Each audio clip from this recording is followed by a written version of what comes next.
Assalamualaikum warahmatullahi wabarakatuh.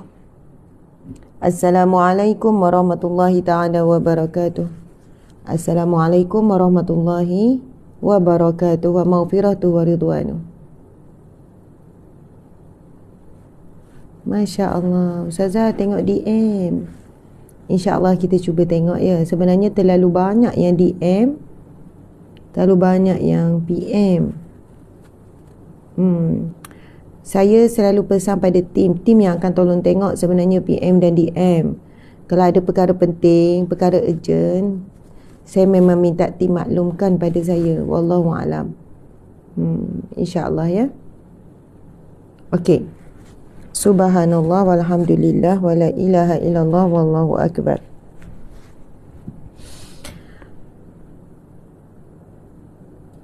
Alhamdulillah, kebaikannya dah jawab salam. Selamat pagi yang barakah, selamat pagi yang mulia, selamat hari Isnin bagi memulakan minggu ini. Semoga hari pertama bagi minggu ini, kalau negeri tertentu Ahad semalam dah hari pertama dah. Subhanallah.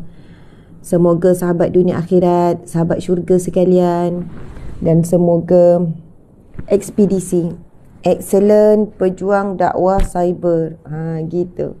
Semoga ekspedisi semua dapat terus menyumbang dan kita saling menguatkan, insyaAllah. Okey. Ada yang kata Ustazah hantar anak sekolah dulu, Ustazah sedang kemas-kemas, nak pergi kerja, bersiap-siap, ada yang tengah masak, ada yang jogging, selalu juga tu, yang sedang jogging lah, yang hiking lah, macam-macam. Subhanallah. Apa pun anda buat, marilah sama-sama kita membacakan suratul Fatihah. Kita boleh baca suratul Fatihah. Saya mau menangis, komen saya dibaca. Fian _S. Masya Allah. Mudah-mudahan ya. Subhanallah. Oh, Selangor cuti hari ni. Benar. Selangor cuti hari ni, Encik. Selangor cuti. Saya kena tuntutlah dengan Encik. Cik ada janji dengan saya nak bawa satu tempat. Boleh ke bawa hari ni? Boleh. Masya Allah. Okey. Subhanallah. Tengah running sambil dengar. Oh, tengah running. Ada tengah running, berlari, jogging. Yeay, sedang bercuti orang Selangor. Keputeraan kan? Keputeraan. Sultan. Tak ada mandi blue saya ni. Kami cuti Ustazah. Masya Allah. Saya kan lepas hari Sabtu hari tu penuh sampai malam. Lepas tu semalam pun penuh juga, sebenarnya pada pagi sampai malam juga. Sebab semalam santuni mak, pergi ziarah adik-adik, 2 rumah adik. Jadi kan pagi ni ya Allah rasa ngantuknya. Rasa macam Masya Allah. Bukan mandi blue, sebenarnya tak cukup rehat. Jadi Alhamdulillah, saya cakap kat encik suami, macam biasalah kita pergi surau masjid kan. Waktu subuh surau dalam taman. Tu pun sambil jalan sambil ngantuk-ngantuk gitu. Balik rumah pun, sampai dekat rumah pun ngantuk. Dengar anak ngaji pun ngantuk. Lepas tu saya cakap dengan suami, encik suami, macam mana ngantuk ni nak live ni? Encik suami kata, tak apa, mula je dengan nangis-nangis, nanti hilanglah ngantuk. Faham tak? Encik suami saya bagi tips. Tak apa, mula dulu dengan nangis-nangis, nanti hilang ngantuk. Sebab saya selalu nangis kan, mudah nak nangis. Itulah dia. Jadi tuan-puan sekalian, tak ada sebab kita nak nangis pagi ni. Buat masa ni lah. Jadi seperti biasa, Masya Allah. Biasanya Ahad kalau saya boleh tak ke mana-mana sebab nak restore tenaga untuk Isnin. Betul. Tapi semalam memang santuni mak daripada pagi sampai malam. Alhamdulillah. Okey, tuan-puan sekalian. Baik, kita cegaskan diri kita. Cegaskan. Gitu. Buatlah apa-apa saja untuk cegaskan diri. Okey, sama-sama. Memanglah rasa lemau sikit. Masya Allah. Alhamdulillah. Allahu Akbar. Ingat adik Amir. Ingat adik Amir. Subhanallah. Zainora 776. Ibu kepada adik Amir. Saya bila ingat balik pasal adik Amir tu, kita tak bagi hadiah kan kat adik Amir tu. Saya duk ingat balik. Ya Allah, adik Amir banyak menceriakan. Lepas tu saya tak bagi minum kopi. InsyaAllah minum kopi. Dia kata, apa ni, adik Amir tak bagi hadiah. Nanti kan tim tolong detect. Mak dia dah kita detect ni melalui IG ni. Nanti sepatutnya kena hargai adik Amir hari tu. Subhanallah, Alhamdulillah, Masya Allah. Oh Ustazah, cermin belakang tu beli kat mana? Cantik cermin belakang tu, yang bunga-bunga ni kan. Nanti saya kena ingat-ingat balik, saya kena sahkan balik. Apa lagi yang tuan-puan nampak belakang ni? Waistcoating tu simple je tau. Kosong gitu je waistcoating tu. Boleh buat sendiri. Ya, yelah tu. Lepas tu pokok plastik ya, tak payah siram. Ni pokok plastik ni, hijau ni, bulat belakang ni tak payah siram. Tu pun pokok plastik. Apa lagi nak tanya? Okay. Satu hari kena buat santai-santai, pusing-pusing. Tak adalah pusing rumah, tapi gitu. Pokok tu comel kan? Bulat tu kan? Macam betul kan? Okey. Ustazah ingat tak saya, Aisyah, anak saya yang baju purple tu. Terima kasih lama saya manggil Ustazah Sabtu baru ni. Ya, Alhamdulillah. Alhamdulillah. Dapat bersua muka, bertenang mata di Pesta Buku. Okey, Tajul Taj. Ya, pergi umrah. Terima kasih Tuan Tajul Taj dengan isteri tercinta. Sebenarnya malam ni kami bertolak menunaikan umrah. Malam ni bertolak menunaikan umrah. Masya Allah. Nantilah kita cerita pasal umrah tu. How are you from Singapore? Fine, thank you. InsyaAllah. Okey, kita nak mulakan dengan bacaan umum kitab Al-Fatihah. A'udzu billahi minasyaitonir rajim. Bismillahirrahmanirrahim. Alhamdulillahi rabbil alamin. Ar-Rahmanir-Rahim. Maliki yaumiddin. Iyyaka na'budu wa iyyaka nasta'in. Ihdinas siratal mustaqim. Siratal ladzina an'amta 'alaihim ghairil maghdubi 'alaihim waladdallin. Amin. Amin ya rabbal alamin. Subhanallah, Allahu akbar. Ada yang tanya soalan, boleh ke, betul ke tak boleh sebut ta'ala? Sebenarnya kalau sebut tidak menjadi dosa dan tak salah. Tak sebut pun memanglah ada yang membahaskan bahawa ta'ala itu ada satu tambahan. Tetapi menyebutkannya itu adalah salah satu nama Allah Al-Ali, Allah yang Maha Tinggi. Jadi bila kita bagi salam, Assalamualaikum warahmatullahi ta'ala wabarakatuh. Boleh, ta'ala tu maksudnya adalah yang Maha Tinggi, Allah yang Maha Tinggi. Maksudnya adalah satu tambahan nama Allah yang kedua dan tambahan kepada memuji Allah Subhanahu wa ta'ala. Jadi menjawab persoalan ni kerana ada pihak mengatakan ia ada satu bid'ah, satu tokok tambah. Tuan-puan sekalian, saya bersederhana dalam perbezaan pendapat ni, maka saya ambil boleh. Yang tak nak baca pun boleh, yang nak baca pun boleh. Nak sebut boleh, tak sebut pun boleh. Sebab ia bukan perkara yang melibatkan akidah, membatalkan ibadah ataupun mendatangkan dosa dan maksiat, tidak. Subhanallah. Jadi saya harap menjawab. Terima kasih kepada ada adik-adik kita yang hadir SPM. Saya doakan SPM, Masya Allah, mudah-mudahan. SPM adalah satu peperiksaan yang paling menakutkan sepanjang hidup lah. Walaupun dah masuk universiti, sekarang ni saya sambung sampai PhD, masih paling takut lagi SPM lah. Saya tahu debaran SPM ni, tak tahulah dia punya penangannya luar biasa. Jadi insya-Allah adik-adik yang sedang ambil SPM, adik-adik, anak-anak sebenarnya, sebab anak saya pun ada SPM juga. Jadi anak-anak yang sedang ambil SPM, insya-Allah Allah berikan kemudahan, kelapangan, kekuatan daya fikiran, kekuatan ingatan dan ilham-ilham yang benar. Jadi kalau pasal SPM ni nanti kita share doa. Doa ni ibu bapa salin dan anak-anak pun salin ya. Saya tulis, nanti saya tulis. InsyaAllah. Sebab inilah doa yang selalu saya sendiri amalkan. Nanti tim akan bagi, saya akan bacakan hadisnya, dalilnya. Saya bukan nak matan direct pada doa, saya nak sumber doa tu sendiri. Nanti tim akan bagi. Saya ingatlah doa ni memang jadi amalan saya sampai sekarang. Kalau sebelum ceramah saya baca doa ni. Dulu kalau exam macam-macam cerita yang menarik lah bagi saya, pertolongan Allah sepanjang peperiksaan. Masya Allah. Tuan-puan sekalian, doanya Bismillahirrahmanirrahim. Boleh nanti saya ni. Bismillahirrahmanirrahim. Allahumma alhimni rushdi wa a'izni min syarri nafsi. Allahumma alhimni rushdi wa a'izni min syarri nafsi. Allahumma alhimni rushdi. Ya Allah, ilhamkanlah kepadaku petunjukmu ya Allah. Wa a'izni min syarri nafsi, dan lindungilah diriku daripada kejahatan ataupun kelemahan diriku. Amin ya rabbal alamin. Keburukan, kejahatan apa ataupun kelemahan diri. Gitu. Dan kita minta ilham daripada Allah Subhanahu Wa Taala untuk kita jawab peperiksaan, ilham untuk kita study macam mana, ilham semoga apa yang kita baca tu yang itulah masuk. Gitu. Nanti saya akan tuliskan supaya tuan-puan boleh snap.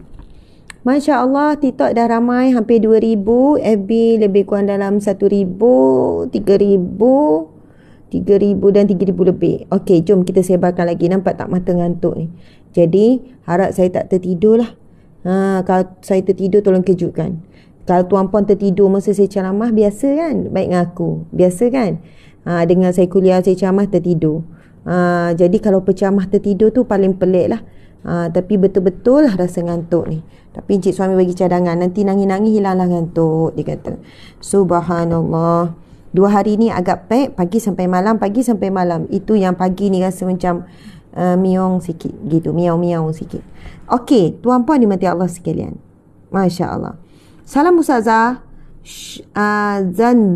Zanznudin kata, saya ada kontak tim untuk bertanyakan pasal package umrah tapi tak ada reply.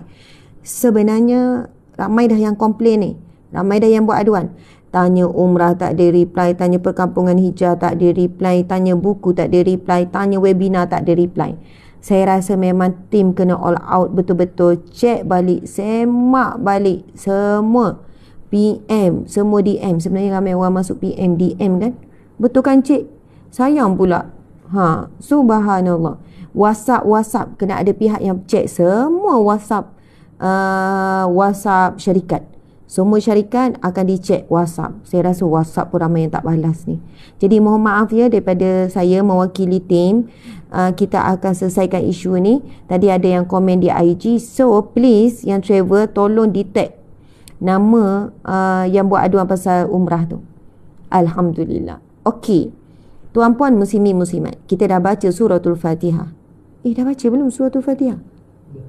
Dah baca Dah baca suratul Fatihah. Sekarang kita akan baca 10 ayat awal dan akhir suratul Kahfi. Ada yang tanya Ustazah advice untuk broken family, insya-Allah. Broken family, okey. Insya-Allah. Baik.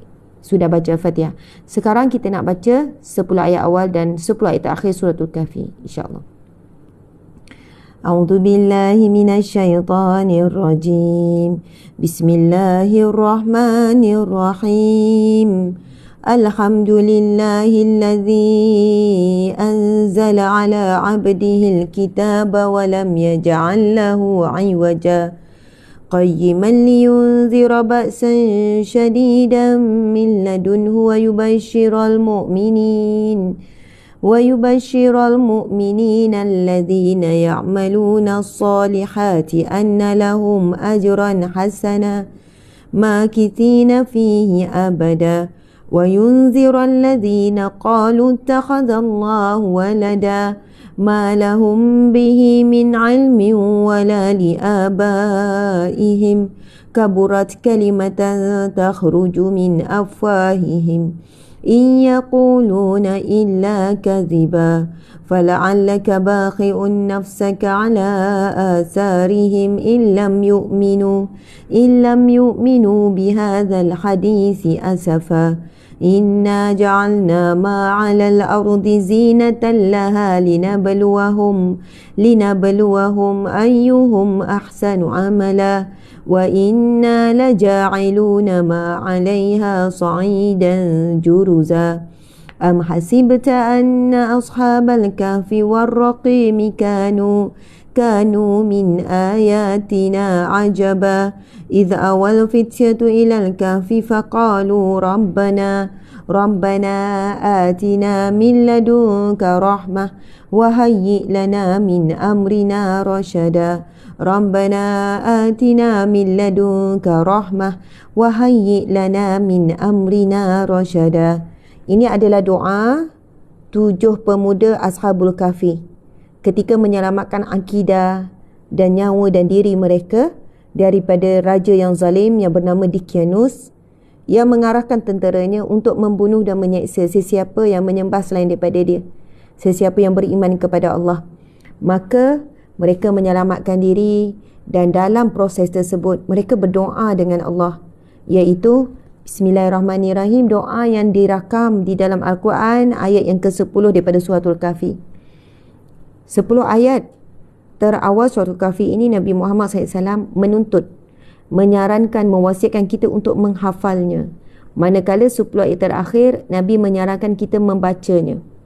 Jadi, muslimin muslimat, kalaulah kita baru saja beginner, baru je nak mula menghafal, cuba hafal tak ingat juga, maka hafallah dulu ayat yang ke-10 daripada suratul Kahfi dan jadikanlah ia amalan harian, terutamanya setiap pagi. Dan setiap kali kita nak mesyuarat, setiap kali kalau kita nak cari ilham, setiap kali kalau kita nak buat keputusan, nak buat tindakan, nak buat pilihan, bacalah doa ni. Masya Allah.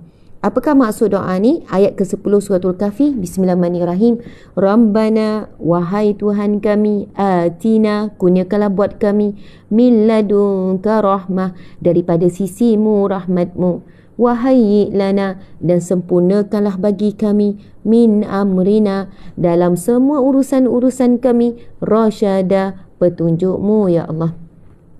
Rasyada ni, kalau kita tengok nama Allah Asmaul Husna, Allah ya Rashid. Ar-Rashid maksudnya maha cergas, jelas. Masya Allah. Jadi bila sebut Rasyadah, petunjuk Allah yang benar, petunjuk Allah yang jelas, petunjuk yang benar, jelas, yang mendapat pertolongan Allah. Amin. Jadi hidup kita sehari-hari tidak lari daripada mengambil tindakan, membuat keputusan dan membuat pilihan. Subhanallah, mudah-mudahan segala yang kita buat adalah dengan petunjuk Allah. Siapa yang melakukan sesuatu dengan petunjuk daripada Allah, maka sudah pasti dia mendapat perlindungan daripada Allah, dan dia juga mendapat pertolongan Allah. Masya Allah, insyaAllah. Jadi kita dah baca 10 ayat terawal, sekarang nak baca 10 ayat terakhir suratul Kahfi. A'udzubillahi minasyaitanirrajim. Bismillahirrahmanirrahim. وعرضنا جهنم يومئذ للكافرين عرضا الذين كانت أعينهم في غطاء عن ذكري وكانوا لا يستطيعون سمعا أفحسب الذين كفروا أن يتخذوا عبادي من دوني أولياء إنا أعتدنا جهنم للكافرين عرضا إنا أعتدنا جهنم للكافرين نزلا قل هل ننبئكم بالأخسرين أعمالا الذين ضل سعيهم في الحياة الدنيا وهم يحسبون أنهم يحسنون صنعا أولئك الذين كفروا بآيات ربهم ولقائه فهبطت أعمالهم فلا نقيم لهم يوم القيامة وزنا ذلك جزاؤهم جهنم بما كفروا واتخذوا آياتي ورسلي هزوا إن الذين آمنوا وعملوا الصالحات كانت لهم جنات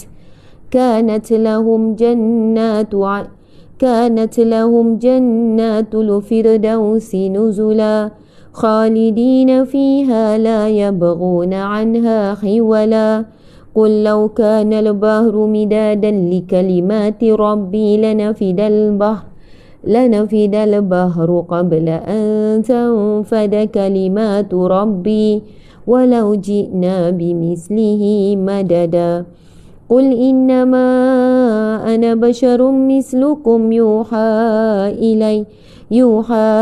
إلي أنما إلهكم إله واحد فمن كان يرجو لقاء ربه فليعمل عملا صالحا ولا يشرك بعبادة ربه أحدا صدق الله العظيم. Okay, baca doa. اللهم ارحمنا بالقرآن واجعله لنا إماما ونورا وهدى ورحمة اللهم ذكرنا منه ما نسينا وعلمنا منه ما جهلنا وارزقنا تلاوته آناء الليل وأطراف النهار واجعله لنا حجة يا رب العالمين. Ya Allah, rahmati kami dengan Al-Quran, jadikan ia pimpinan, cahaya, petunjuk dan rahmah. Ya Allah, ingatkan kami apa yang terlupa, ajarkanlah yang tak diketahui, rizkikan kami membacanya siang dan malam, sepanjang siang dan malam. Jadikan ia hujah kami, ya Rabbal Alamin. Amin ya Rabbal Alamin. Subhanallah walhamdulillah wa la ilaha illallah wallahu akbar. Okey, tuan-puan muslimin muslimat, selesai baca Fatihah 10 ayat awal dan akhir suratul Kahfi. Sekarang sama-sama kita membacakan Asmaul Husna, InsyaAllah. Bismillahirrahmanirrahim.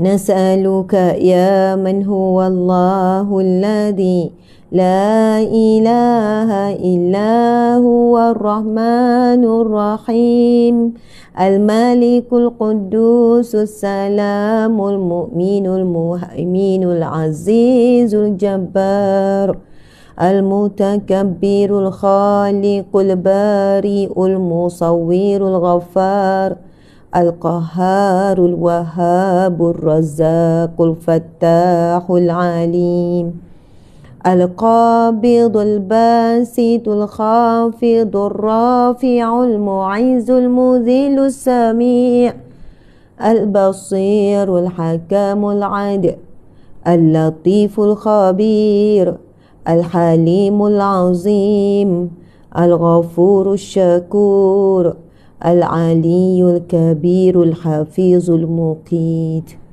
Al-Hasibul Jalil Al-Karimul Raqib Al-Mujibul Wasi'ul Hakimul Wadudul Majid Al-Ba'isul Shahid Al-Haqqul Wakil Al-Qawiyul Matin Al-Waliyul Hamid Al-Muhsil Mubdi'ul Mu'id Al-Muhyil Mumitul Hayyul Qayyum Al-Wajid Al-Majid Al-Wahidul Ahadul Samadul Qadirul Muqtadirul Al-Muakhirul Awwalul Akhir Al-Zahirul Batinul Walil Muta'alil Barut Tawwab Al-Muntaqimul Afu Ra'uful Malikul Mulki Zul Jalali Wal Ikram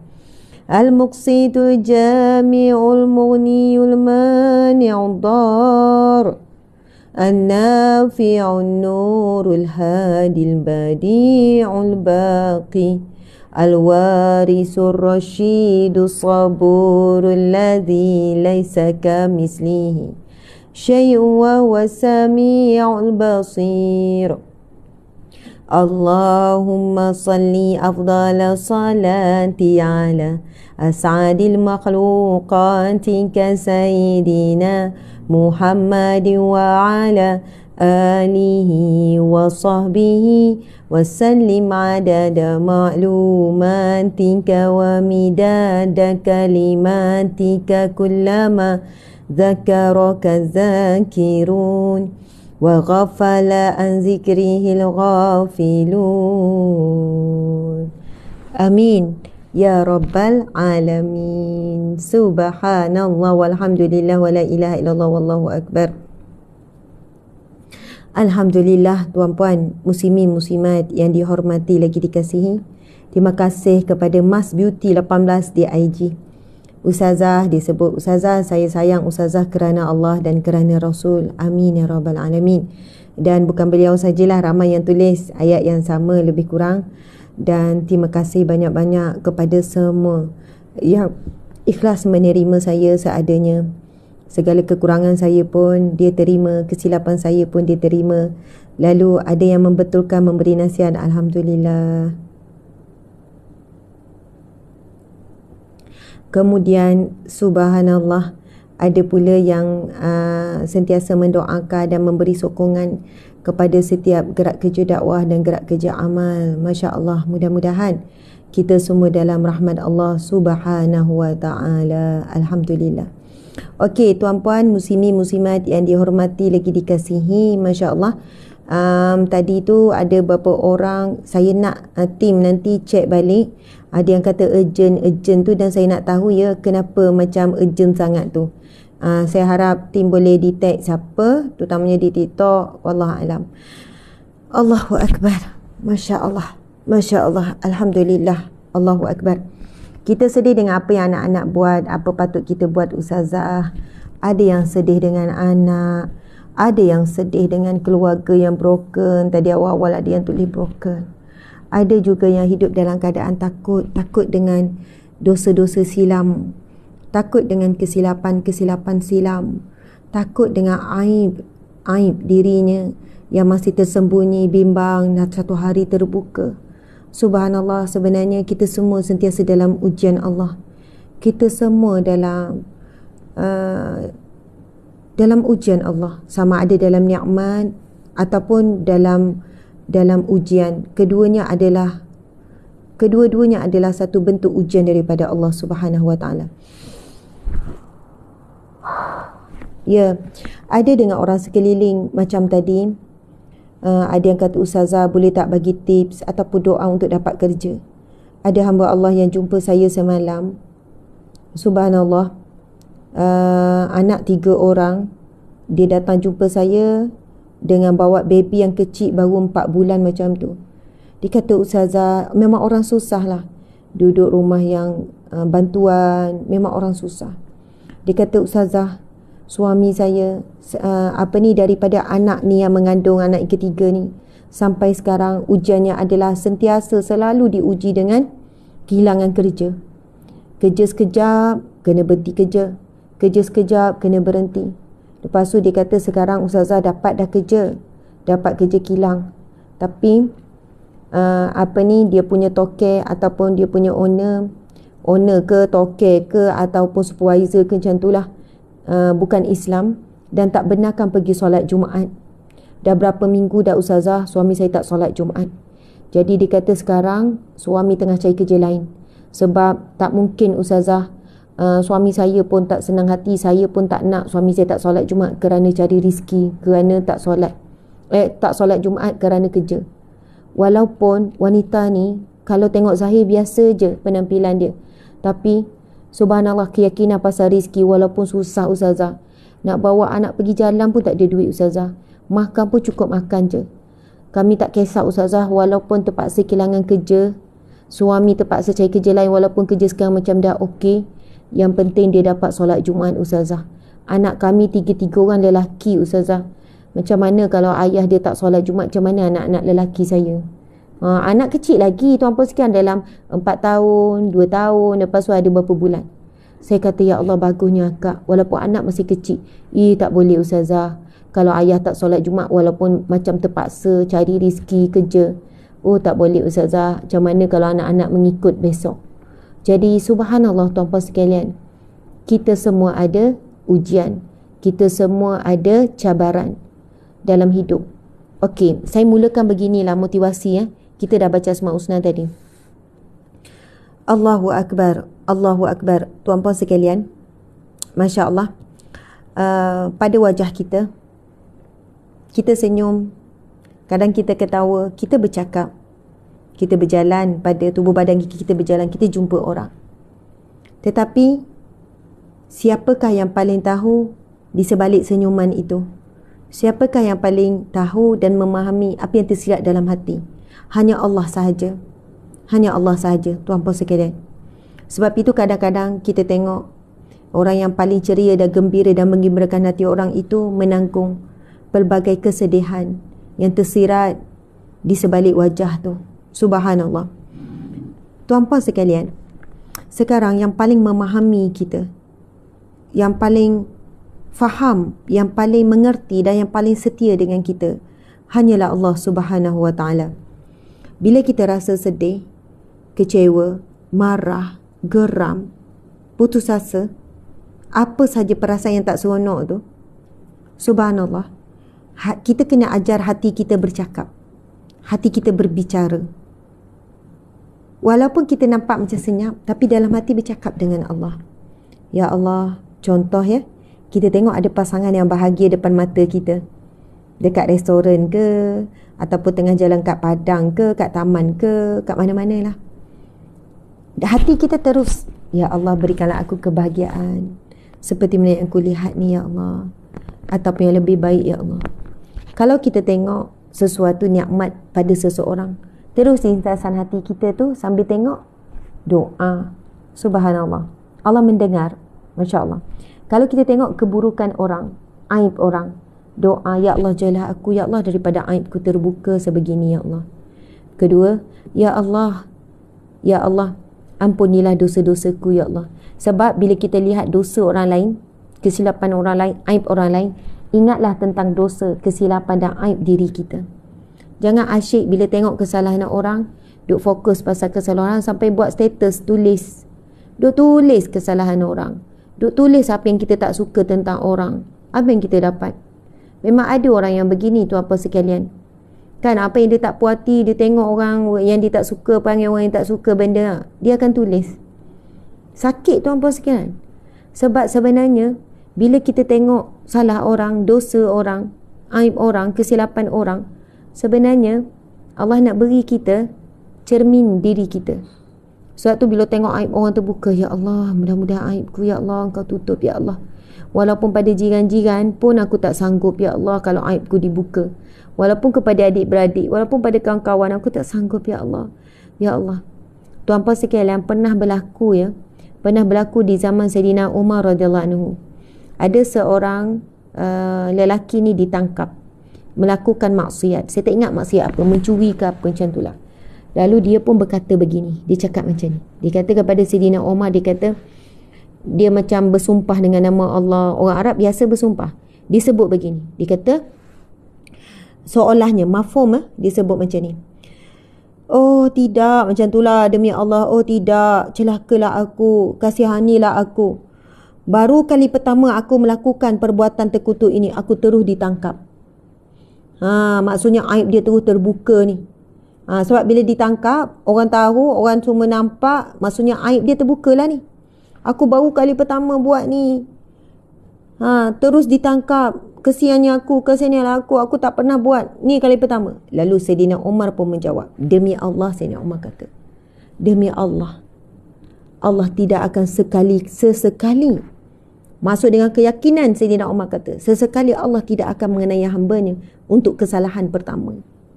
Maksudnya, sesekali Allah tidak akan buka aib hambanya kalau ia kesalahan pertama. Tuan-puan sekalian, sebab itulah apabila kita tuan-puan sekalian selesa dengan maksiat sembunyi, maksiat yang tersembunyi, maksiat waktu tengah malam ke, hujung minggu ke, maksiat-maksiat yang diplan, yang dirancang, dibuat, na'udzubillah, di tempat-tempat yang tertutup, maksiat dengan telefon ke, tengok benda yang tak elok dan sebagainya. Subhanallah, tuan-puan sekalian, maksiat ni, Masya Allah, maksiat yang tersembunyi, yang biasanya bila terbuka, itu yang menjadi aib tu. Itu yang rasa malu tu. Jadi, berhati-hati. Sebab ingatlah, kalau kita ulang-ulang kerana maksiat itu tersembunyi dan kita selesa dengan maksiat tersebut, Masya Allah, kalau kita selesa dengan maksiat tersebut, na'udzubillah min zalik, dan asyik terlepas je, selamat je, mak ayah tak tahu, isteri tak tahu buat maksiat dengan wanita lain, suami tak tahu isteri ni buat maksiat dengan lelaki lain melalui phone ke, melalui jumpa ke, hati-hati. Kalau kita dah sampai peringkat rasa secure dengan maksiat, rasa selesa, rasa selamat. Sebab apa? Kalau sampai tahap ini, tidak mustahil Allah akan buka aib. Allah akan buka, supaya dengan cara itulah kita akan berhenti terus. Tetapi impact dia, kesan dia, takut tidak tertanggung, rasa malu, tak tertanggung beratnya kesan bila aib terbuka tersebut. Jadi faham tuan-puan sekalian? Sebab itu bila kita rasa kita masih selesa dengan maksiat-maksiat kita buat, maka tolonglah berhenti segera. Na'udzubillah. Na'udzubillah. Kesannya kadang bukan hari ini maksiat tersembunyi itu kalau kita tak taubat. Sebab taubatan nasuha adalah taubat yang kita akan tinggalkan dah maksiat tu. Masya Allah. Alhamdulillah. Okey, tuan-puan muslimin muslimat yang dihormati lagi dikasih, kita salawat ke atas Nabi ya. Sebagai permulaan minggu ni, kita berselawat ke atas Nabi Muhammad sallallahu alaihi wasallam. Sallallahu ala Muhammad sallallahu alaihi wasallam. Sallallahu ala Muhammad sallallahu alaihi wasallam. Sallallahu ala Muhammad sallallahu alaihi wasallam. Sallallahu ala Muhammad sallallahu alaihi wasallam. Sallallahu ala Muhammad sallallahu alaihi wasallam. Sallallahu ala Muhammad sallallahu alaihi wasallam. Allahumma salli wa sallim wa barik alaihi. Sallu alaihi. Masya Allah. Kenapa suara Ustazah garau? Saya tak tahu kenapa di IG ni masih banyak lagi yang komen-komen suara bertukar. Jadi saya harap tim, dan sampai sekarang tim belum bagi jawapan. Tim tolonglah jawab soalan ni, dah banyak kali saya tanya dalam grup. Dan tak ada pula yang jawab cara berdepan. Macam tu. Wallahualam, di IG selalu bertukar suara saya. Jadi macam master dia orang kata. Okey. Subhanallah muslimin muslimat. Ustazah buat ke? Tak, saya tak buat. Tapi ada yang kata di IG bertukar-tukar suara. Tak, saya nak buat macam mana? Saya tak buat. Subhanallah, cuba keluar dan masuk balik. Kadang-kadang Instagram memang macam tu. Okey, tuan-tuan sekalian, kita dah selawat dan last kali kita zikir rahmat 10 kali. La ilaha illallah wahdahu la syarikalah, lahul mulku wa lahul hamdu wa huwa ala kulli syai'in qadir. La ilaha illallah wahdahu la syarikalah, lahul mulku wa lahul hamdu wa huwa ala kulli syai'in qadir. La ilaha illallah wahdahu la syarikalah, lahul mulku wa lahul hamdu wa huwa ala kulli syai'in qadir. La ilaha illallah wahdahu la syarikalah, lahul mulku wa lahul hamdu wa huwa ala kulli syai'in qadir. La ilaha illallah wahdahu la syarikalah, lahul mulku wa lahul hamdu wa huwa ala kulli syai'in qadir. La ilaha illallah wahdahu la syarikalah, lahul mulku wa lahul hamdu wa huwa ala kulli syai'in qadir. La ilaha illallah wahdahu la syarikalah, lahul mulku wa lahul hamdu wa huwa ala kulli syai'in qadir. La ilaha illallah wahdahu la syarikalah, lahul mulku wa lahul hamdu wa huwa ala kulli syai'in qadir. La ilaha illallah wahdahu la syarikalah, lahul mulku wa lahul hamdu wa huwa ala kulli syai'in qadir. La ilaha illallah wahdahu la syarikalah, lahul mulku wa lahul hamdu wa huwa ala kulli syai'in qadir. Alhamdulillah, subhanallah, walhamdulillah, wa la ilaha illallah, wallahu akbar. tuan-puan muslimin muslimat yang dihormati lagi dikasihi ibu ayah, atuk, nenek, wan, moyang, anak, cucu sekalian, Masya Allah, adik kakak. Lebih kurang 4,000, 5,000, 6,000, 7,000, lebih kurang 8,000 yang hadir. Saya nak berkongsi sedikit motivasi. Subhanallah. Tuan-puan yang dihormati lagi dikasihi, Masya Allah. Motivasi ini daripada firman Allah Subhanahu wa taala, la in syakartum la azidannakum. La in syakartum la azidannakum. Tuan-puan boleh ikut saya. Ikut saya sebut ataupun baca firman Allah ni. La in syakartum la azidannakum. Semua ikut ya. Subhanallah. Wala in kafartum inna azabi la syadid. Sadaqallahul azim. Okey. Allah berfirman, la in syakartum, sekiranya kamu bersyukur, la azidannakum, maka kami akan tambahkan nikmat ke atasmu. Kami akan tambahkan rahmat ke atasmu. La azidannakum bermaksud Allah akan tambahkan nikmat, rahmat, segala-gala yang kita perlu dan kita mahu. Tetapi Allah beri peringatan selepas itu. Wala in kafartum, sekiranya kamu kufur dengan nikmat, inna azabi la syadid, sesungguhnya azabku amatlah pedih. Masya Allah. Yang pertama, motivasi kita ialah syukur. Tuan-puan sekalian, saya nak mengajak diri saya dan sahabat-sahabat semua, tuan-puan sekalian, kita mulakan hari kita dengan kesyukuran. Dan saya dapati, apabila saya praktiskan syukur, rezeki Allah, nikmat Allah, pertolongan Allah sangat cepat datang. Sangat banyak. Lagi syukur, lagi banyak. Lagi syukur, lagi banyak. Dan belajarlah mensyukuri perkara-perkara yang kecil. Kalau perkara yang kecil kita tak syukuri, bagaimana Allah nak beri kita perkara-perkara yang besar? Sebab bila kita boleh leka dan lalai dengan perkara yang kecil, apatah lagi perkara-perkara nikmat yang besar, lagi kita boleh lalai. Sebab itulah tertahan, wallahu a'lam, boleh jadi kenapa impian kita yang besar-besar tu belum tercapai. Tuan-puan sekalian, saya nak menyarankan tuan-puan sekalian, sahabat-sahabat muslimat, kalau siapa yang dapat tulis, yang tak dapat tulis tak apa, yang mungkin drive ke, tengah masak ke apa ke, yang dapat tulis, cuba tuliskan kesyukuran anda. Dan tolong tulis daripada hati. Tulis dengan hati. Jangan tulis dengan akal. Tulis dengan akal, kita akan tulis, kita akan fikir. Tulis dengan akal, kita akan fikir. Tapi tulis dengan hati, dia akan rasa khusyuk. Dan di situlah letaknya kesyukuran. Letaknya kesyukuran, iaitu di hati. Kita bersyukur dengan hati. Ada orang bersyukur dengan lidah je. Syukurlah hidup lagi. Lidah je. Otak dia pun tak sampai dia syukur. Jadi, kesyukuran biarlah dengan hati. Jadi, masa anda tulis, syukur, Alhamdulillah Allah Maha Baik. Kadang-kadang, bila kita tulis tu atau kita cakap, kita pejam mata sebab nak datangkan hati, kehadiran hati tu. Subhanallah. Tuan-puan sekalian, kalau saya nak nyatakan, Subhanallah, syukur masih hidup, ya Allah. Ya Allah, syukurnya hidup.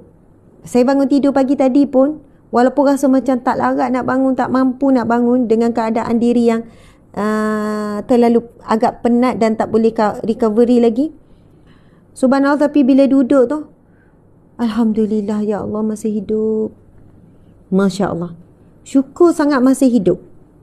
Alhamdulillah masih hidup, syukur. Lepas tu berjalan kan? Berjalan menuju ke tandas, bilik air, nak mandi-mandi, nak bersihkan diri, nak ambil wuduk. Alhamdulillah kaki masih boleh berjalan. Alhamdulillah kaki masih boleh berjalan. Subhanallah. Maksudnya, cuba belajar hati kita sentiasa bersyukur. Walaupun lidah tak sebut, tapi hati tu sentiasa berbicara dengan Allah. Itu yang saya mulakan tadi. Kena banyak bercakap dengan Allah sembunyi-sembunyi. Cakap, tengok orang tu doa, tengok orang ni doa. Doa untuk diri, doa untuk orang tu contohnya. Kadang-kadang kan kita pergi isi minyak. Kita tengok pakcik ke, makcik ke, orang muda ke duk kerja isi minyak tu kan, nampak macam orang susah kan. Kita nak sebut dengan lidah, semoga dimurahkan rezeki, tak reti. Tetapi dalam hati, ya Allah murahkanlah rezeki pakcik ni. Ya Allah murahkanlah rezeki makcik ni. Tuan-puan sekalian, siapa yang banyak doakan rezeki untuk orang lain, rezeki dia murah tuan-puan sekalian. Rezeki dia murah, percayalah. Siapa yang praktis ni dia akan nampak perubahan yang ketara. Tuan-puan sekalian, sebab apa saya sebut begitu? Nabi SAW bersabda, hadis yang sahih, Nabi bersabda, peganglah dan beriman dan percayalah dengan hadis ni. Saya sangat percaya dengan apa yang Nabi janjikan. Itulah sifat orang beriman, tanpa ragu-ragu kita yakin dan percaya. Nabi bersabda, barang siapa yang mendoakan saudaranya sembunyi, maka itulah doa yang dimakbulkan oleh Allah. Allah mengutuskan malaikat di kepalanya. Maksudnya kalau kita doa sembunyi dalam hati tu kan, ataupun dengan lidah tapi orang tu tak dengar, ada malaikat. Nabi kata Allah mengutuskan malaikat berada di sisi kepalanya. Lalu malaikat itu menyebut amin, amin, amin. Maksud malaikat mengaminkan doa kita. Lalu malaikat berdoa, ya Allah, bagi amin, amin, bagimu apa yang kamu doakan. Malaikat mendoakan supaya apa yang kita doa tu kita dapat balik. Apa yang kita doa tu kita dapat balik. Subhanallah. Saya ada jumpa seorang wanita yang sangat hebat. Jangan bayangkan wanita yang hebat ni mesti berkejaya, jadi bos, memiliki syarikat yang banyak, glamour, tidak. Saya jumpa ramai wanita yang hebat di kalangan suri rumah juga, dan wanita yang berkejaya. Masya Allah. Maksud hebat di sini bukan terkenal. Tolong jangan sempitkan perkataan hebat. Jangan bila sebut hebat, ustazah saya tak hebat, ustazah hebat, saya orang biasa je, saya orang biasa, saya tak ada apa-apa. Itulah sempitnya definisi hebat. Subhanallah, tuan-puan sekalian, sebenarnya yang paling hebat betul Allah Subhanahu Wa Taala. Manusia hebat tu manusia yang tenang, manusia yang kuat. Masya Allah. Okey, tuan-puan yang dihormati lagi dikasihi. Okey, Masya Allah. Saya nak sebut apa? Saya ada kenal seorang wanita ni. Sampailah saya tanya, apa kekuatan? Sentiasa senyum, sentiasa positif. Dengan dia tak kahwin, umur dah 40 lebih ke dekat 50. Tapi saya tahu dia seorang wanita yang banyak memberi manfaat. Kalau tak kahwin tak ada anak lah kan. Tetapi subhanallah, positif, senyum, buat macam-macam. Dia kata, ustazah, kena banyak berbicara dengan Allah dengan hati. Sebab kadang kita berdoa pun hati kita tak hadir pun masa kita doa. Fikiran kita pun melayang. Tetapi bila kita bercakap dengan Allah dalam hati, berdoa dalam hati, sudah pasti ketika itu otak kita pun akan turut sama, lidah kita pun akan diam. Subhanallah. Jadi, tuan-puan sekalian, contoh kita keluar, kita jumpa kawan-kawan dekat pejabat, kita tengok kawan tu pakai baju lawa, cantiknya baju dia. Dalam hati kita, moga satu hari dapat beli baju macam tu.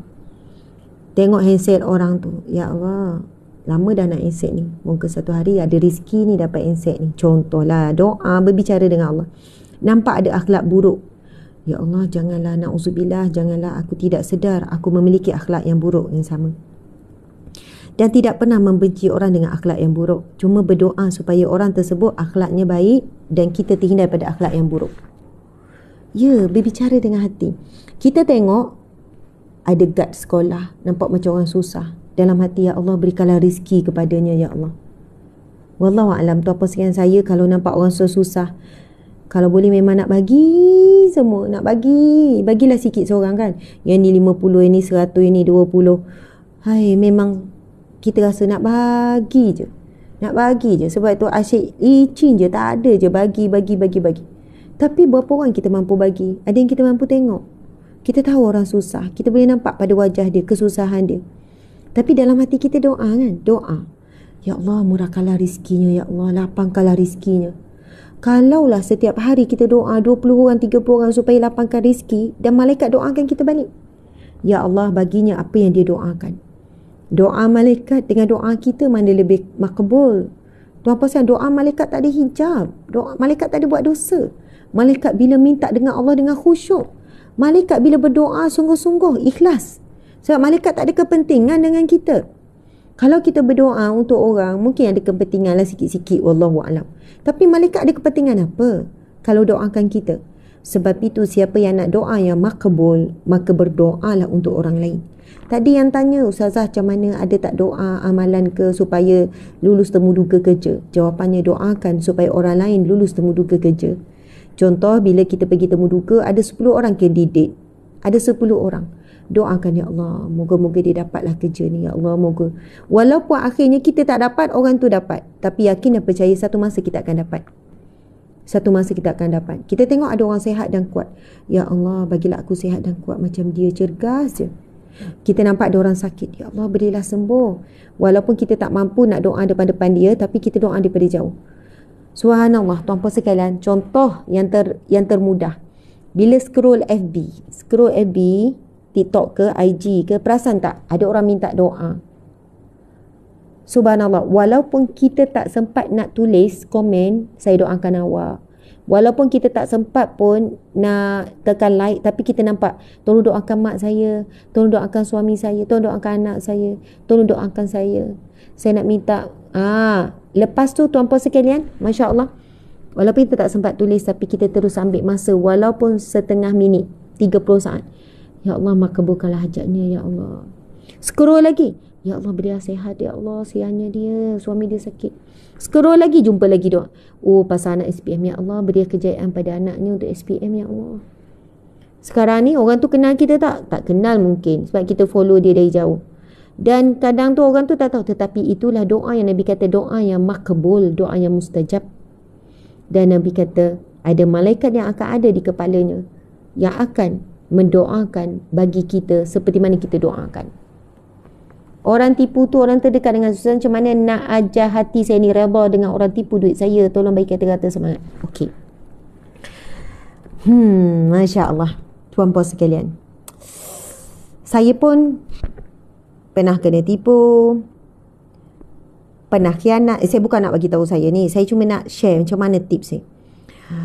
Disakiti dengan orang dekat, orang jauh, dikecewakan, dikhianati, dicurangi, gitulah. Bukan suami curang, maksudnya kesetiaan yang ada keliling kita. Curang ni bukan pasangan suami isteri saja.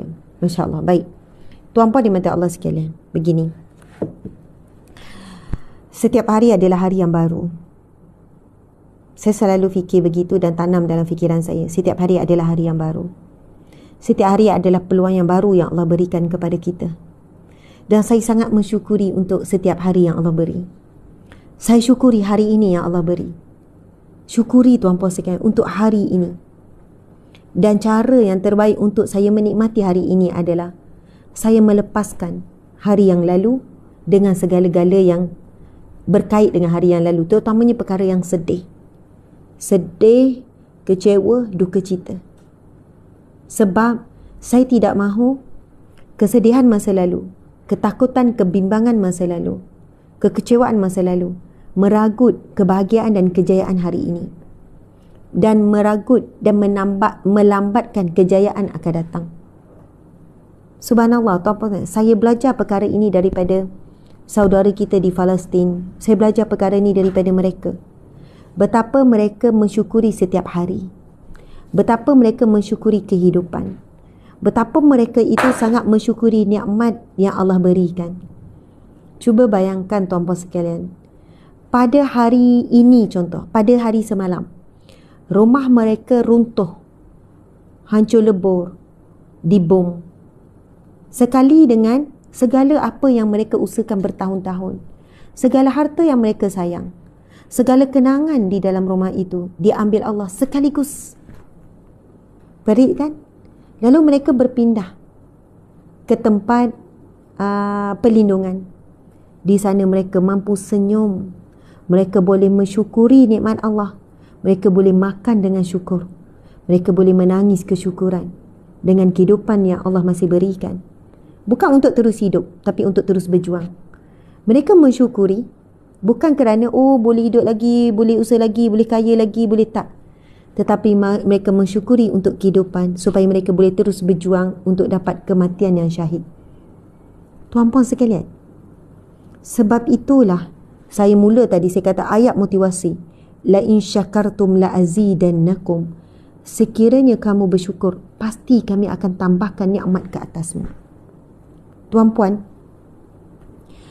saya pernah cerita seorang wanita yang beri infak kepada kami 100,000 ke 200,000 lah. Tak ingat makcik tu. 100,000 ke 200,000 cash. Orang Malaysia. Dia pencen, adalah satu pekerjaan pencen. Masa tu saya berada di Mekah, dia nak bercakap sangat dengan saya, lalu kami bercakap. Mekah ke Madinah, macam tu lah. Lepas tu dia kata, Ustazah, saya daripada awal kahwin sampai sekarang duduk dengan mak mertua. Macam tu lah, saya jaga mak mertua sekian-sekian. Saya tak ingat cerita dia sebab cerita ni dalam 5-6 bulan yang lepas. Okey. Rizki dia, walaupun suami isteri adalah makan gaji dan pencen, tetapi Allah kurniakan rizki yang tidak disangka-sangka begitu banyak. Luar biasa.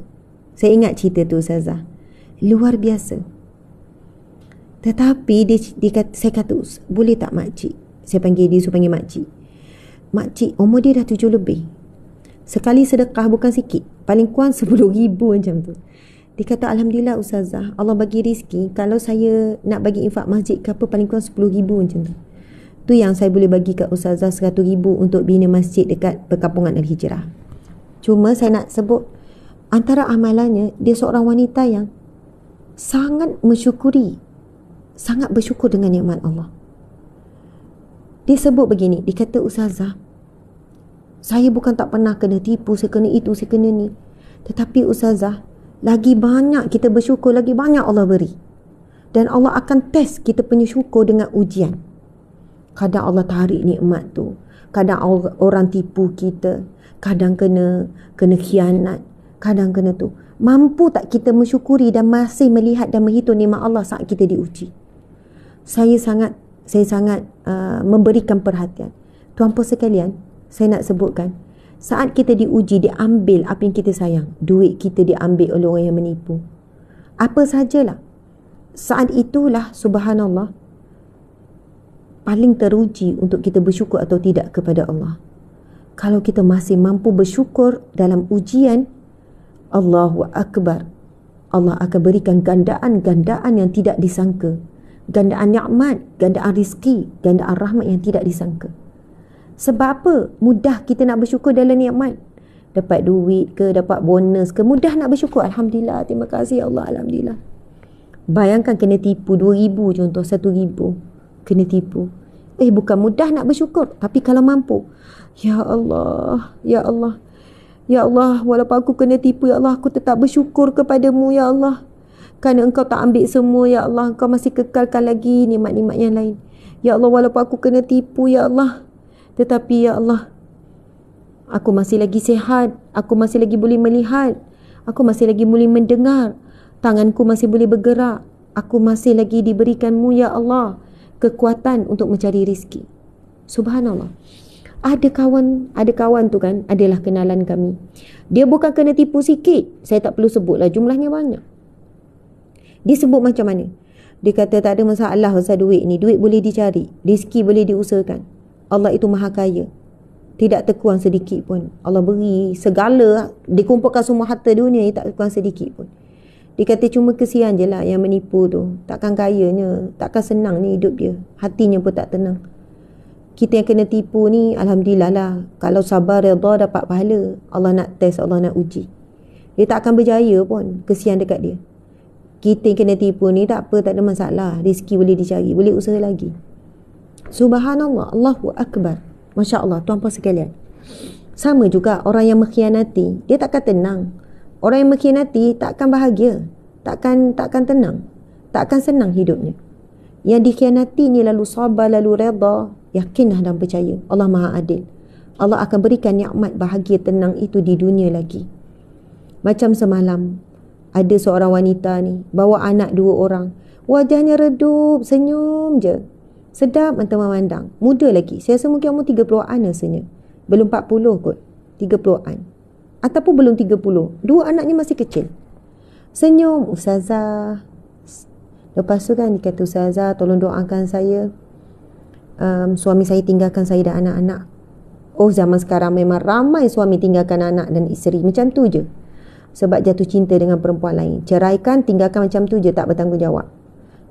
Memang ada wanita yang tinggalkan suami juga dengan anak-anak ada. Tapi sedikit. Tak seramai lelaki tinggalkan anak. Simply macam tu je.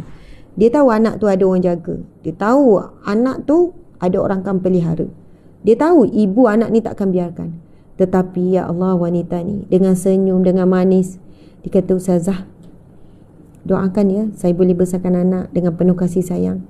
Saya kata, Puan, saya single mother Ustazah, suami saya baru je tinggalkan saya dan anak-anak. Dia tinggalkan macam tu je Ustazah, tanpa nafkah, tanpa apa, tanpa belas kasihan. Sebab apa tuan-puan sekalian? Orang lelaki setengahnya yang tak ada tanggungjawab, tak ada rasa berdosa ni, cerai tu mudah je dengan lafaz yang very simple. Lepas tu dia kahwin dengan perempuan yang baru. Lepas tu dia tahu anak ni takkan terbiar sebab maknya akan bergolak gadai, maknya akan berkorban apa saja memastikan anak-anak. Anak dia pun Masya Allah sweetnya sepasang, seorang lelaki seorang perempuan. Senyum, ceria. Masya Allah, tanya, ini Ustazah mama ke? Macam tu lah. Saya kata, ya Allah, kamu akan membesar menjadi anak yang hebat. Masya Allah, Alhamdulillah.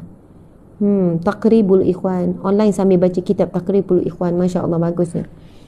Jadi tuan-puan dimati Allah sekalian, kesimpulan daripada motivasi kita, belajar mensyukuri. Cuba test hari ni, syukur banyak-banyak. Alhamdulillah ya Allah dapat makan, syukurnya ya Allah. Ada orang 2-3 hari tak makan. Ada orang sebulan makan benda yang sama. Saudara kita di sana duduk tempat perlindungan. Ada orang susah hati nak makan apa. Kita susah hati nak pilih makan apa. Tak tahu nak makan apa. Banyak sangat rezeki Allah. Boleh je nak beli apa, cuma confuse je nak pilih mana. Ada orang bila nak makan tak ada fikir, tak ada masalah. Ada orang nak makan tak ada tangan. Kita tahu dalam 30,000 kan kematian syahid. Yang terkini berapa? Tetapi lebih ramai yang cacat, tuan-puan sekalian. Saudara kita lebih ramai yang cacat. Anak-anak, lelaki, perempuan, orang muda, orang tua, ramai saudara kita yang cacat sekarang.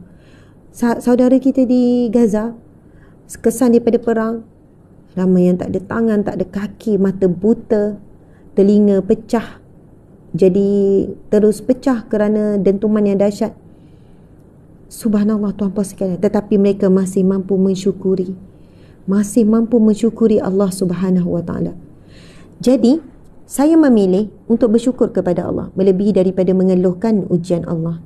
Dan saya dapati, tuan-puan, saya bagi tahu saya dapati banyak sangat keajaiban ataupun nikmat rahmat Allah datang dengan cepat dan dekat. Walaupun dalam keadaan sakit, masih lagi mensyukuri. Contohlah sakit kepala. Ya Allah, sakit kepala ya Allah, tapi syukur tak adalah lumpuh sebab ada orang lumpuh. Ada orang lumpuh masih mampu bersyukur. Ya Allah, Ustazah, walaupun saya lumpuh separuh badan, tapi saya syukur Ustazah, saya masih boleh baca Quran. Saya masih boleh baca Quran. Masya Allah. Hari tu kami jumpa ada orang lumpuh separuh badan, mulut pun bercakap sengit-sengit, nak menulis pun tak boleh. Tapi keluar lagi berjuang dan bekerja. Dengan ayat tak berhenti syukur. Oh, saya kalau tulis tak boleh tulis dah sekarang. Tak boleh ni. Ini seorang pejuang sungguh ni. Jumpa kami dekat luar. Tapi syukur, alhamdulillah boleh cakap. Walaupun sengit, sebelah muka sengit, sebelah je boleh bergerak mulut. Tapi syukur, boleh cakap. Dan saya akan manfaatkan. Saya akan gunakan. Walaupun doktor suruh rehat apa semua, saya kena bekerja juga. Subhanallah tuan-puan sekalian. Dan kita dapati orang yang bersyukur sentiasa urusannya mudah. Sentiasa jadi ringan. Contohlah lepas tadi ada yang sedih. Lepas interview tak dapat. Memanglah patutnya innalillah wa inna ilaihi raji'un. Ya Allah, tak dapat lagi kerja. Bila nak dapat kerja ni? Dalam keadaan tu, kalau ditimpa musibah, memang betul kita sebut innalillahi wa inna ilaihi raji'un. Sesungguhnya datang daripada Allah dan semuanya dikembalikan kepada Allah. Memang benar. Okey. Subhanallah tuan-puan sekalian, saya kongsikan terus. Antara doa dan zikir bila kita ditimpa ujian, musibah ataupun sesuatu yang kita tidak suka. Ini adalah doa yang diajarkan oleh Nabi Muhammad SAW kepada Abu Salamah. Dan Abu Salamah mengajarkannya pula kepada Ummu Salamah. Jadi doa daripada Nabi Muhammad SAW. Apa doanya? Apa saja yang kita tak suka, yang kita sedih, yang kita kecewa, yang kita tak sangka, yang kita tak nak, maka boleh amalkan doa ni. Bismillahirrahmanirrahim. Inna lillahi wa inna ilaihi raji'un. Allahumma ajurni fi musibati wa akhluf li khairan minha. Saya ulang lagi. Inna lillahi wa inna ilaihi raji'un. Allahumma ajurni fi musibati wa akhluf li khairan minha. Sadaqa Rasulullah sallallahu alaihi wasallam, yang bermaksud inna lillah, sesungguhnya semuanya datang daripada Allah, termasuk kita, termasuk orang yang menguji kita. Inna lillah wa inna ilaihi raji'un. Sesungguhnya semua datang daripada Allah dan semuanya kembali kepada Allah. Semuanya dikembalikan, semuanya akan kembali kepada Allah. Allahumma jurni, ya Allah, berikanlah ganjaran pahala, ganjaran kebaikan. Berikanlah ganjaran pahala dan kebaikan di atas musibahku ini. Allahumma jurni fi musibati, ya Allah, berikanlah ganjaran pahala kebaikan di atas musibahku ini. Wa khluf li khairan minha, dan gantikanlah dengan sesuatu yang lebih baik daripadanya. Amin ya rabbal alamin. Subhanallah tuan-puan sekalian, kalau cepat doa ni, kalau kita musibah, terbaik tuan-puan sekalian. Carilah doa ni, saya tak tulis, boleh cari. Doa apabila ditimpa musibah, cari dekat Google. Lepas ni tim akan share terus dekat page apa semua. Doa ni tuan-puan sekalian menjadi terlalu mengangkat budaya barat, mengenepikan ajaran Nabi Muhammad, tempat makan dah tak ambil kisah tentang si jahala. Doakan saya untuk terus kuat bekerja dalam company dengan suasana yang terlalu mengangkat budaya barat. Ya, memang terus berdoa, terus kuat. InsyaAllah mudah-mudahan anda boleh buat perubahan, boleh memberikan impact, akhirnya company ni boleh berubah. Subhanallah tuan-puan sekalian, doa tu amalan Ummu Salamah. Setelah kewafatan Abu Salamah, suami yang dicintai, ditinggalkan dengan anak lebih kurang, ada yang riwayat kata 4 orang. Ada yang kata kurang lagi, wallahualam, anak Ummu Salamah. Tuan-puan sekalian, Ummu Salamah baca doa ni, wa akhluf li khairan minha, gantikanlah dengan yang lebih baik. Akhirnya Ummu Salamah tak lama dia dipinang oleh beberapa orang sahabat Nabi yang terkemuka. Tapi Ummu Salamah merasakan suaminya Abu Salamah lebih baik daripada sahabat-sahabat tu, dari segi akhlak, dari segi ibadah dan lain-lain. Lalu akhirnya Ummu Salamah dipinang oleh Rasulullah sallallahu alaihi wasallam. Makbul doa Ummu Salamah. Doa Ummu Salamah apa? Doa tadi itulah. Allahumma ajurni fi musibati. Ya Allah, berikanlah ganjaran pahala di atas musibahku ini. Ya Allah, berikanlah kebaikan di atas musibahku ini. Kita bila ditimpa ujian musibah, kena tipu orang, kena khianat, putus cinta, putus tunang, itu kan musibah, semua menyedihkan tu. Jadi kita minta supaya Allah beri pahala di atas musibah kita tu, supaya Allah beri kebaikan, supaya Allah beri ganjaran. Rugilah kita dah sedih, tiba-tiba tak dapat apa-apa, dapat sedih ya. Kita dah kecewa, kita dah terluka, kita dikhianati, tak dapat apa-apa, rugilah. Sebab benda tu benda yang berat, benda yang patut kita dapat impact ataupun kita dapat sesuatu yang berharga daripada kesusahan, kesedihan tu. Jadi inilah doanya, Allahumma ajurni fi musibati, ya Allah, berikanlah ganjaran kebaikan pahala di atas musibahku ini. Wa khlufli, dan gantikanlah bagiku khairan minha, yang lebih baik daripadanya. Ada orang tipu kita 1,000, insya-Allah baca doa ni, Allah beri ganti beribu-ribu lagi. Orang fitnah kita, Allah berikan kita. Kalau ada orang benci kita 1 orang, 2 orang, 10 orang, Allah gantikan dengan orang yang benar-benar ikhlas sayang kita lebih ramai lagi. Masya Allah, alhamdulillah. Tuan-puan sekalian, semalam kan, ialah kami program di satu tempat, lepas tu menginap di satu hotel ni. Saya bawa anak-anak semua. Ada kadang orang, sebenarnya kami dengan anak-anak ni, kalau boleh memang sentiasa bawa. Kalau tak boleh bawa je tak bawa. Tapi kalau dekat-dekat tu bawa lah. Bawa. Diorang ni sentiasa bersama. Lepas tu ada seorang receptionist ni. Masa tu kami dah nak gerak balik. Dia keluar daripada hotel, dia datang jumpa saya dekat parking kereta. Dia keluar, lepas tu dia kata, Ustazah, sebenarnya saya tak boleh ni pakai baju seragam nak ambil gambar, tak dibenarkan. tapi saya nak juga susah nak jumpa ustazah. Lepas tu tapi dia kata saya keluar sekejap ni jumpa ustazah. Dia pun peluk, salam apa semua. Orang muda, bawah 30 umur dia saya rasa. 20-an lah, 20-an, orang muda tak kahwin lagi, tapi dia kerja dekat hotel tu, bagian resepsionis. Masya Allah. Lepas tu dia kata macam ni, ustazah teruskan dakwah, ustazah teruskan menyampaikan ilmu. Kalau ada yang membenci ustazah kena percaya ramai yang sayang. Kalau ada yang tak nak dengar dan menolak ustazah, ada ramai yang menerima. Ustazah tolong teruskan ustazah. Saya kan bila orang muda-muda macam ni bagi semangat, saya pun peluk dia, saya kata, Dek, terima kasih banyak. Saya pun manusia biasa, kadang lemah juga dengan caci maki hinaan orang, tetapi Allah hantar kamu, subhanallah, beri kekuatan pada saya, dan kata-kata kamu sangat bermakna untuk saya. Sama juga saya jumpa dia ni. Tuan-puan dimati Allah sekalian, Masya Allah. Itu contoh ya. Saya kalau saya baca tadi pun ada saya baca benda yang saya rasa macam sedih jugalah, perkataan-perkataan. Tak apa, it's okay. Cuma ajarkan diri kita bila kita sedihkan sesuatu, baca doa tadi tu. Nanti kan cepat je Allah bagi. Saya kadang saya rasa macam, ya Allah, baiknya Allah. Cuma tinggal kita ni beramal ke tidak. Contohlah kan, subhanallah, adalah benda yang menyedihkan.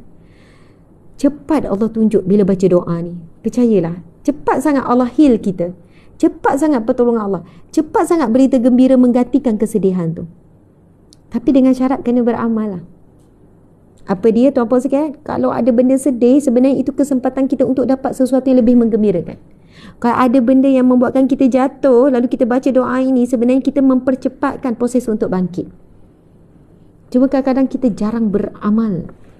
So, saya nak bagi tahu kepada wanita di hadapan saya terutamanya. Lelaki pun boleh. Move. Keep moving. Tolong bergerak. Keep moving. Tolong bergerak. Tolong. Macam ni, macam ni. Kalau kita sedih, kalau kita kecewa, kalau kita stuck. Contoh orang perempuan, kalau dia merajuk dengan suami, saya pun tak nak dah macam ni. Saya pun tak nak. Saya pun nak berubah. Merajuk dengan suami, dia masuk selimut, dia duduk diam. Dia pergi duduk kat situ, dia buat keras ni. Oh, no. Kalau anda sedang dalam apa jua situasi sekarang, keep moving. Tolong terus bergerak, terus bertindak, terus bangun. Kadang kita diuji dengan rasa malas. Malas nak buat apa-apa. Aku malas. Hari malas sedunia. Hari ni disiarkan hari malas sedunia. Maka saya tak nak buat apa-apa. Saya nak layan je rasa malas. Oh, tak boleh. Kena lawan. Kan ada doa lawan rasa malas.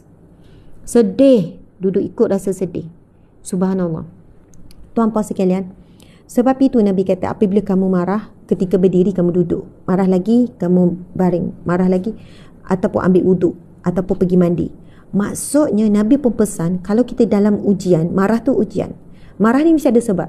Sedih ke, geram ke, ada benda yang buruk berlaku. Maka keep moving, kena bergerak. Jangan duduk diam gitu. Oh, solat pun bergerak. Allah ajarkan wasta'inu bis-sabri was-salah. Mohon pertolongan dengan sabar dan solat. Solat pun pergerakan demi pergerakan. Bergerak itu sangat bagus. Stres, tertekan, depression. Kalau boleh nak menyendiri kan, dalam bilik, dalam rumah, nak menyendiri dan selimut, tak. Move, bergerak. Pergi jalan. Pergi pusing taman. Pergi jalan kaki. Ambil udara segar. Tengok alam. Bergerak. Tuan-puan sekalian. Masya Allah. Walaupun tak tahu lagi nak buat apa.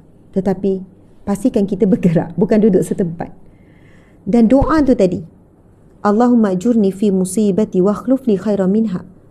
Ya Allah, berikanlah ganjaran pahala di atas musibahku ini. Ataupun ganjaran kebaikan. Dan gantikanlah dengan yang lebih baik daripadanya. Sebab itu, bila hilang sesuatu daripada kita, kita tak rasa macam ralat. Tak terkenang-terkenang sangat. Ui, sayangnya. Tapi, sebab apa? Kita bayangkan, Allah akan ganti dengan yang lebih baik. Doa itulah, wa akhluf li khairan minha.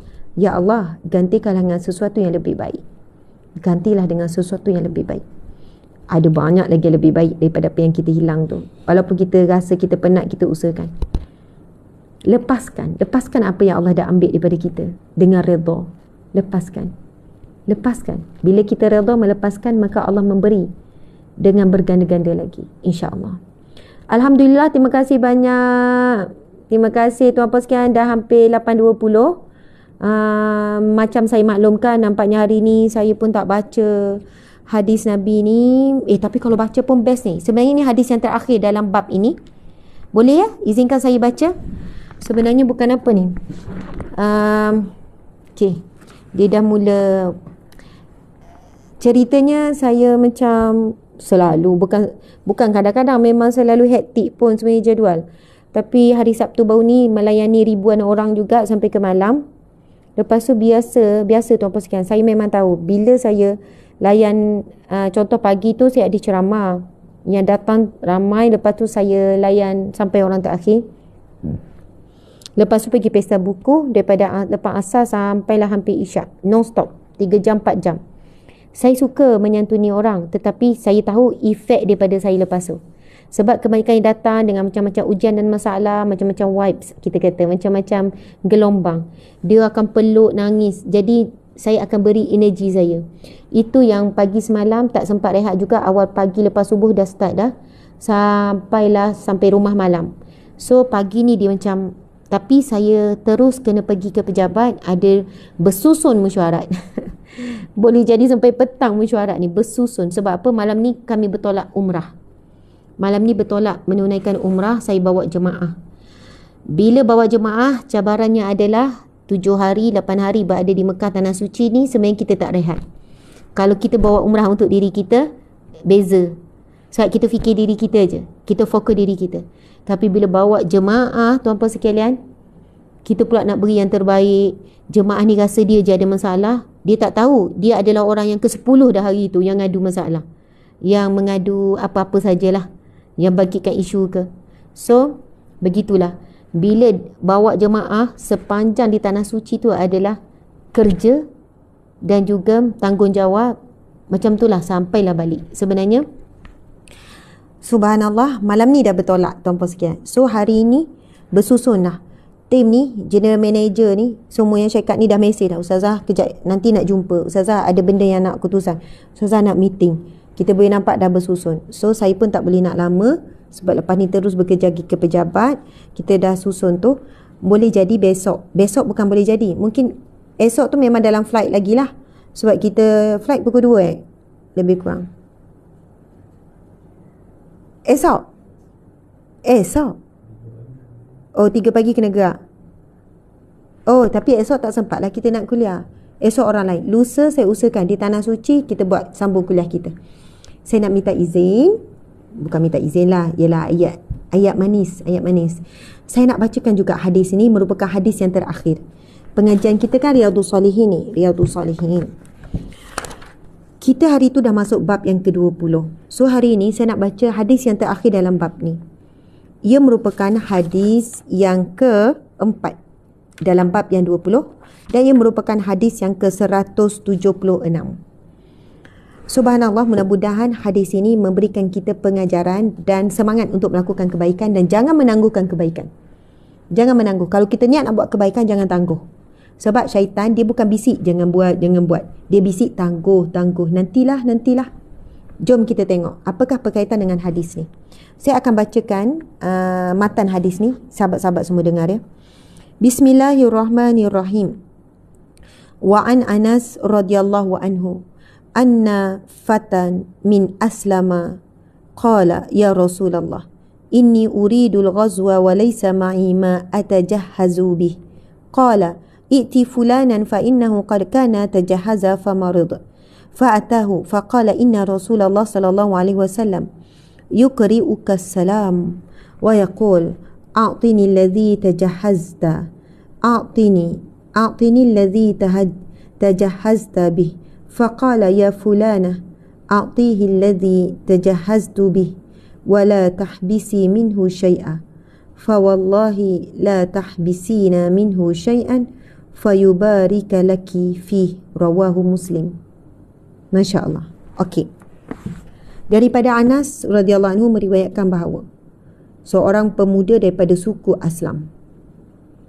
Anas bin Malik meriwayatkan bahawa seorang pemuda daripada suku Aslam berkata, "Wahai Rasulullah, sesungguhnya saya ingin mengikuti peperangan, tetapi saya tidak mempunyai bekal yang harus saya siapkan." Dia nak ikut perang, dia nak pergi berjuang ni, nak pergi perang, tapi saya tak ada bekal ya Rasulullah.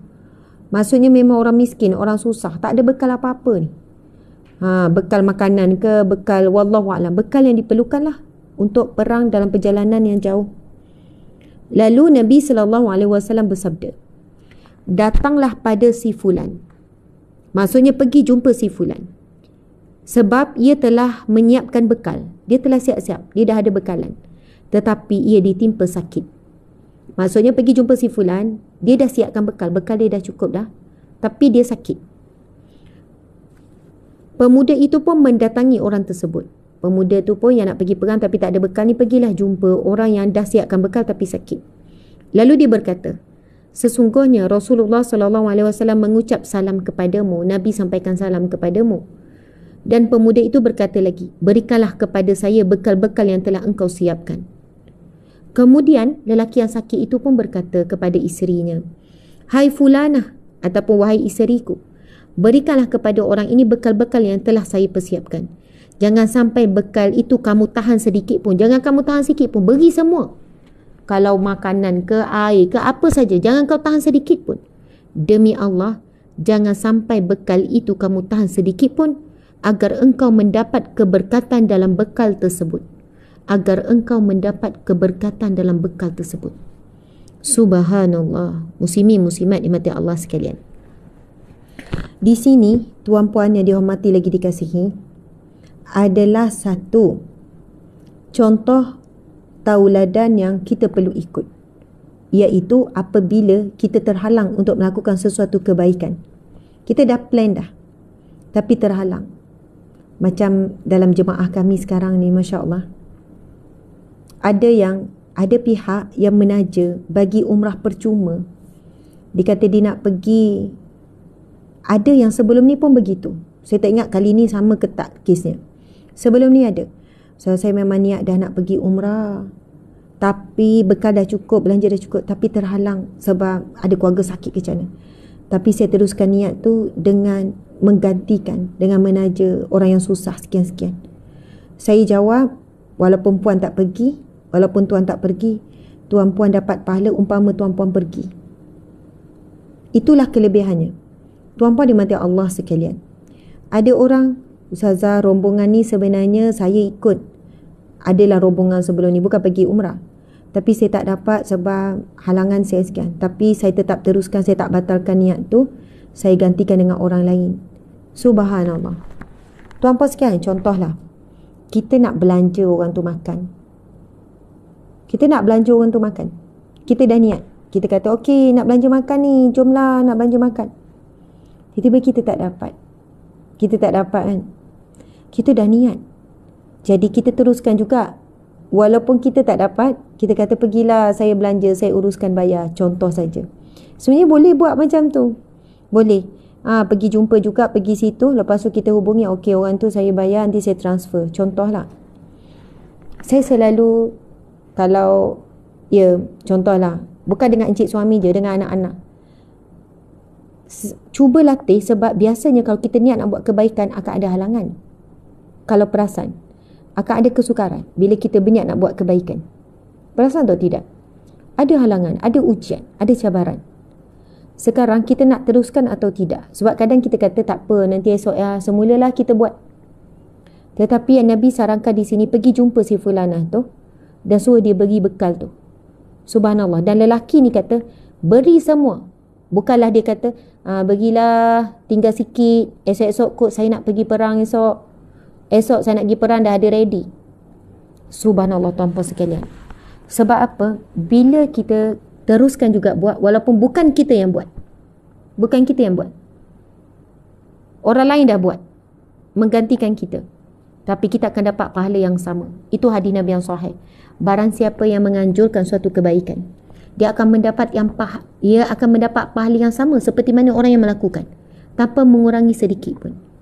Kita nak pergi umrah tapi tak dapat, saya bagi contoh. Lalu kita pun gantikan orang lain. kita duduk kat Malaysia tapi kita dapat pahala melakukan umrah kerana kita yang menjadi sebab ataupun kita yang menganjurkan kebaikan tersebut. Jadi tuan-puan sekalian, apa sahajalah tuan-puan sekalian, bukan pasal umrah ni saja, boleh relate dengan apa saja contoh dalam kehidupan kita. Kalau boleh, kalau kita niat buat sesuatu, jangan terhalang sebab malu. Ada orang dia nak bantu guard, dia nampak guard tu susah tapi dia malu nak bagi. Bila dah berlalu, ingat nak bagi RM10, sian nampak guard tu macam susah. Apa yang perlu dibuat? Berhenti terus, lepas tu pergi jalan kaki bagi dekat guard tu. Contoh pergi dekat ni, berhenti R&R, kan ramai pencuci, tukang cuci kan, cleaner kan. Kita tahu cleaner tu ramai orang yang susah. Ada orang dia malu nak bagi. Tolong, kalau buat kebaikan, tolak tepi malu. Apa orang fikir, apa orang cakap, tolak tepi. Bila kita nak bagi orang-orang di jalanan seperti ini, pekerja-pekerja seperti ini, kita jangan sebut sedekah, kita sebut hadiah. Kita selit dekat tangan dia.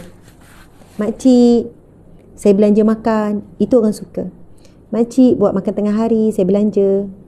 Maksudnya kita bukan belanja kat kedai, kita bagi cash. Terpulanglah dia nak buat apa.